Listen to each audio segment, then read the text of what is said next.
आज अधिकांश गार्जियन आए और अभी तक के रिजल्ट्स और पढ़ाई वगैरह को लेकर संतुष्ट लोग थे? पूरे तरीके से संतुष्ट हैं जी।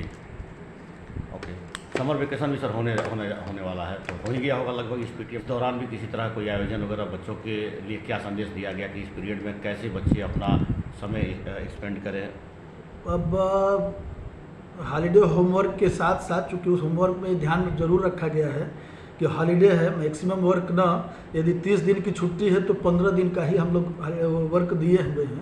बाकी उनको समर वेकेशन के अकॉर्डिंग सजेशन दिया गया है, कुछ टिप्स दिए गए हैं कि आप ऐसे मौसम में किस तरह से रहेंगे, कैसे अपने आप को, अपने स्वास्थ्य को मेंटेन करके रहेंगे। बाकी हमारी टीम, चूँकि हमेशा हम लोग विजिट पे रहते हैं, हम खुद ही जाते रहते हैं अभिभावक के घर, तो इस दौरान समर वेकेशन में भी हम लोग अपने अभिभावक से संपर्क बनाए रखेंगे और जाते रहेंगे, उनको बीच बीच में अटेंड करते रहेंगे। तो सर, कॉन्वेंट स्कूलों की कंपटीशन बहुत ज़्यादा बढ़ गया है, आप भी बहुत ज़्यादा संघर्ष करके आप यहाँ तक पहुँचे हैं जी। क्या विशेषता है आपके स्कूल की अन्य स्कूलों के जो आप गार्जियंस को मैसेज देना चाहें? जी, मैं कुछ बताना चाहता हूँ। हम चूँकि जब से विद्यालय डाले तो मेरा सोच कुछ और था, और इसका नाम भी RSS गुरुकुल पद्धति पे हम अपने विद्यालय को संचालित करते हैं।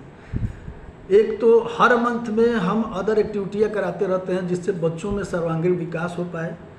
दूसरा ये कि जब परीक्षाएं होती हैं हमारे यहाँ, मैं बाकी लोगों पे क्यों कुछ कहने जाऊँ, परीक्षाएं होती हैं तो परीक्षाओं की कॉपी मैं अभिभावक के घर पे भेजता हूँ कि अभिभावक ये देखे कि बच्चे ने क्या लिखा है, किसी तरह की कोई चीटिंग तो नहीं हो रही है।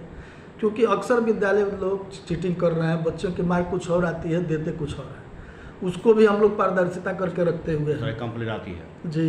अब किसी तरह की कोई कंप्लेन हमारे पास नहीं आती है। 24 घंटे के लिए हम कॉपी भेज देते हैं गार्जियन के पास, और आज बच्चों के हाथ से जाती है, दूसरे दिन जमा होती है। गार्जियन, उस परिवार के सारे गार्जियन उस कॉपी को चेक करते हैं, सिग्नेचर करते हैं, फिर आता है। मतलब वो जो नंबर का क्वेश्चन किए हैं उतने ही नंबर उनको मिलता है। और क्या स्पेशलिटी बताना चाहेंगे सर गार्जियंस को जो अन्य स्कूलों से आपके स्कूल को डिफर करता है? एक तो हम लोग हर सप्ताह में बुधवार को हिंदी दिवस के रूप में मनाते हैं। कारण यह कि CBSE के इंग्लिश मीडियम स्कूल वाले 17 तो समझते हैं लेकिन 17 नहीं समझते हैं। तो प्रयास ये रहता है कि बुधवार को हम लोग हिंदी दिवस के रूप में मनाते हैं। मैक्सिमम हिंदी शब्दों का ही यूज होता है। दूसरी, हमारे स्टाफ संडे को विजिट करते हैं, घर घर जा कर के, हम खुद ही जाते रहते हैं। तीसरा, मैंने बताया मंथ के लास्ट में अदर एक्टिविटियाँ कराते रहते हैं हम लोग। इस तरह की कुछ अन्य प्रक्रियाएं बहुत सारी हैं जैसे हम लोग करते कराते रहे, जो विद्यालय से वो होता है। जैसे मान लीजिए 1 जनवरी जब आता है तो उससे पहले हम लोग ग्रेटिंग मेकिंग कंपटीशन कराते हैं। उसमें हर क्लास से 3 बच्चे टॉपर निकलते हैं।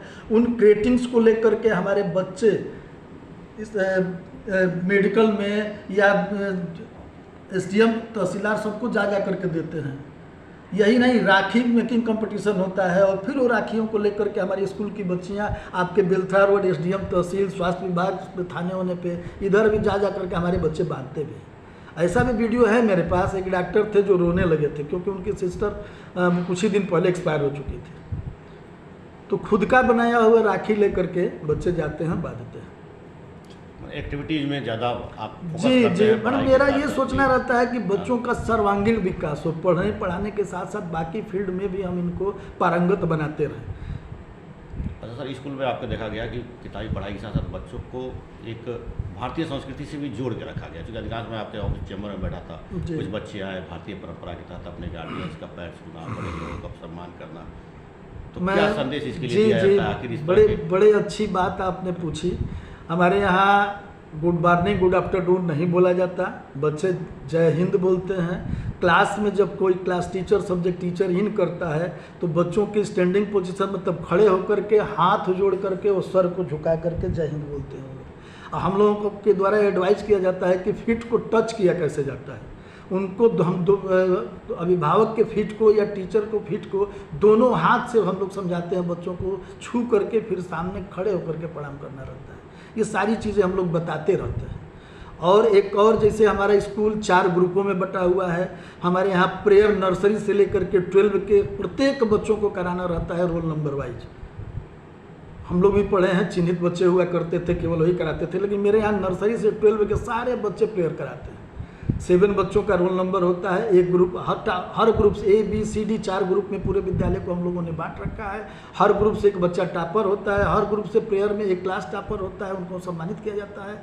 और ऑन द होल रिजल्ट पे जब टॉप होता है बच्चा, तो पिछले वार्षिक उत्सव में शायद आप लोग थे भी, हर बच्चे को कुछ न कुछ दे करके, साइकिल दे करके पूरे साल की फीस माफ़ की जाती है। जो पूरे स्कूल में 4 बच्चों में जो सबसे मैक्सिमम नंबर लाया रहता है, उसको लैपटॉप दे करके अगले सेशन की पूरी फीस माफ़ कर दी जाती है। सर, कॉन्वेंट स्कूल में भारतीय संस्कृति को ये बनाए रखना बहुत महत्वपूर्ण होता है। बड़ा लोग गर्व महसूस करते हैं भारतीय संस्कृति। ये हमको लग रहा है कि अन्य स्कूलों से आपको डिफर करता है, लेकिन आज की डेट में अधिकांश स्कूलों पर एक शिकायत लगातार आ रही है जी।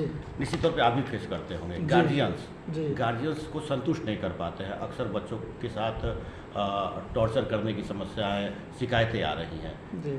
क्या इसे आप भी फेस करते हैं, या फिर क्या इसे सही मानते हैं, या फिर क्या मानते हैं? नहीं, इस टॉर्चर शब्द तो हमारे यहाँ कभी इस तरह का समझ में नहीं आया। आपकी बात नहीं, कॉन्वेंट स्कूलों के अधिकांश कॉन्वेंट स्कूल इसको लेकर के विवादित रहे। अभी तमाम आप हाल ही में देखे होंगे 2-3 स्कूल बड़े नामी स्कूलों का नाम आया था जी जी, और बड़े सुर्खियों में रहा वो मामला जी।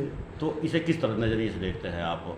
नहीं, ऐसा कुछ होना ही नहीं चाहिए। यदि जहाँ भी हो रहा होगा होना नहीं चाहिए, क्योंकि हाँ ये ज़रूर है कि लंबा परिवार हो जाता है, एक संस्था एक लंबा परिवार हो जाता है, सभी लोग एक जैसे नहीं रह पाते, तो इसलिए ऐसा कुछ नहीं है। हम लोग तो हम खुद ही डायरेक्टली इतना जुड़े रहते हैं अपने अभिभावक से, यहाँ तक कि हर प्लेटफार्म पे पहला नंबर मेला ही मिलेगा। वहाँ प्रबंधक नाम का कोई नाम नहीं लिखा रहता है, डायरेक्ट अभिभावक हमसे बात करते हैं, उनकी सारी समस्याओं को मैं खुद डील करता हूँ, इसलिए वो और ज़्यादा संतुष्ट रहता है। भाई, अब ये आपने बताया गुरुकुल परंपरा की तरह हम स्कूल लेके